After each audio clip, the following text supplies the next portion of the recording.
2006. 6 versus 475 grams. Did you check the address? Yeah, Pasilankatu 8. Pasilankatu 8 in Länsi-Pasila, Västra Kone, Pasila. Kone, Helsinki, Helsingfors, Finland.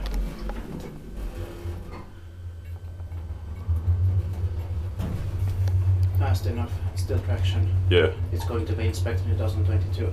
The lamps here are broken. Yeah. Other than that, it's nothing special. Yeah. But still modernized already in 2006. So it's turning 35 years old in the next year. 2021 Mercedes will be 15 years old. Yeah.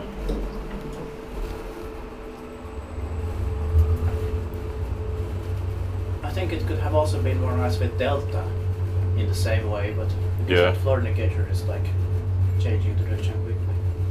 So maybe this was modernized in early 2006. Yeah. But yeah, it has been Valmet, probably with R6. Yeah. I don't know, maybe it had window doors before. That's